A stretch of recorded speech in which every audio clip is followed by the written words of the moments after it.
Well,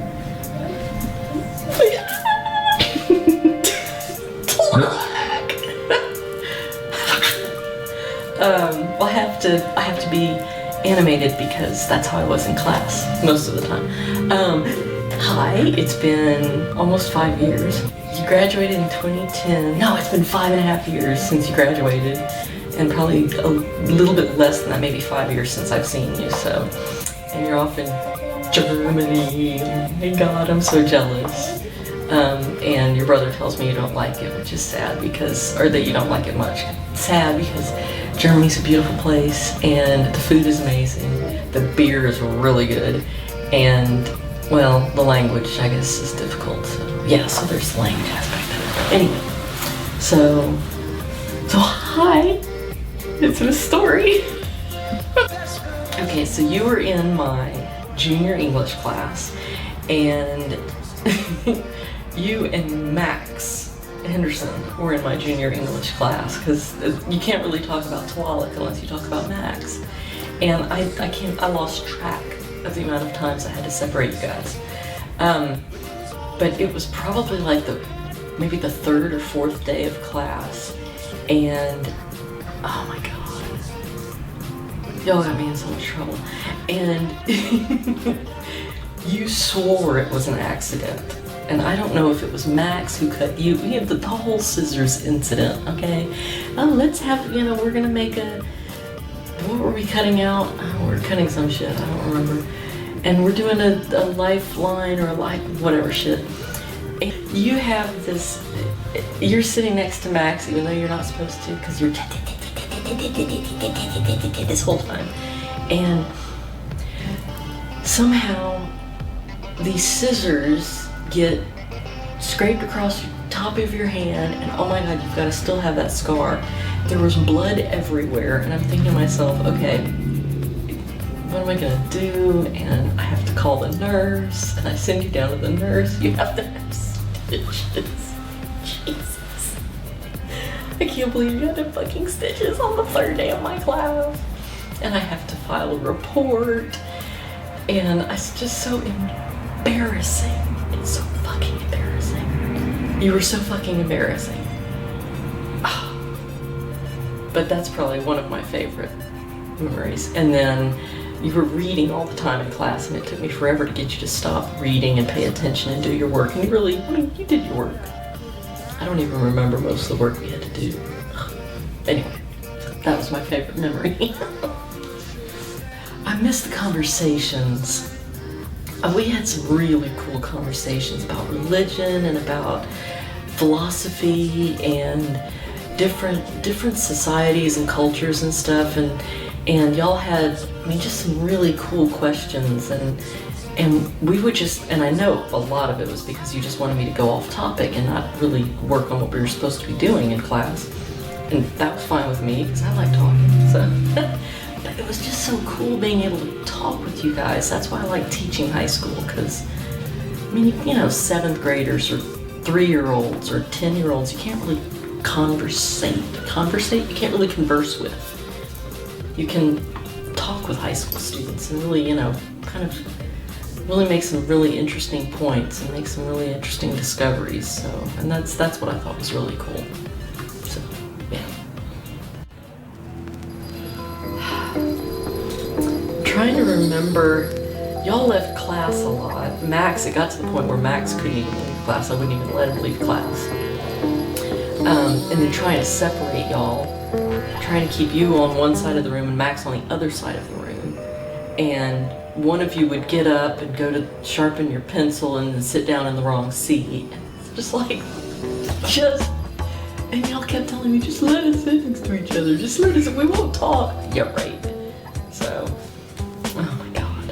But yeah, so, I don't know, just how you you took all the good things seriously. You didn't take the stupid crap seriously, but you took, things that actually meant something seriously. And I think, when you messaged me about maybe becoming a teacher, and I thought, oh man, well first I thought that was an insane idea and I don't think you should do it. And then I thought that would be really cool, because someone who who really takes thought seriously, and who really takes, people seriously, and what's going on in the world, and in history, and things that matter, as opposed to like just useless stuff like testing and following rules, things like that. But that will get you in trouble. So you're going to be probably like the same kind of teacher that I was, getting a lot of trouble. And oh, I forgot to tell you, I don't work at Clearbrook anymore. Let's see, it's December of 2015. I quit in June of 2012, so about 3.5 years ago. And I guess that was my 14th year teaching and my 6th year teaching at Clearbrook. And so I got to the point where I hated it. I mean, the students were really cool, and if I could just sit in the classroom with a bunch of students and talk and watch movies and read really cool stuff, that would be great. But having to justify everything I was doing, having to take roll and getting in trouble when I forgot to take roll, or having to do all of these little piddly pieces of shit that really aren't necessary, that are just like really the minutia of teaching, really bothered me. And it took me a while to realize that what I really liked about teaching was the actual learning. And there's so much, at least in public education, there's so much involved that isn't concerning learning. It's note-taking and pleasing your superiors and just covering little small stuff that it really started to outweigh all of the really good things, and I felt like the connections that I was able to create with students were so few and far between, and I was just really unhappy. So I burned out, and I think if you go into teaching, that's something you want to keep in mind, the real reason why you're doing it. You said that you were interested in maybe working on a reservation or working with indigenous people, and I think that would be so cool. Be a lot different than working in a public school where you've got a principal you have to keep happy, and a school board you have to keep happy, and parents you have to keep happy. I mean, you'd have a lot of different difficulties with working in a school where there's a lot of poverty and a lot of parents who are either absent or for some other reason not involved in the students' lives. But it would be really rewarding in a different level, on a different level. So, but I think that would be pretty cool. That would be pretty cool. It's kind of neat seeing students that I used to teach be interested in teaching. I still think they're crazy, but it's pretty cool. And if you're wondering, by the way, again, we are not in an interrogation room. It kind of looks like an interrogation room, but there's actual windows over here. And it's dark outside, but we can see outside cars driving by. And we're in the Helen Hall Public Library. And this is the library. Everybody's at their computers and they're looking for books, and it's very quiet and very studious. So, and we had to come in here because the place where I work now is closed, and I work at a flooring store, so I sell flooring, and which is really cool. I love it. I love sales. It's amazing. It's a lot like teaching. You have to educate people about things, but the hours are a lot better and the pay is incredible. The pay is a lot better. But so we couldn't film it there. So, but that's why we're here in the interrogation room.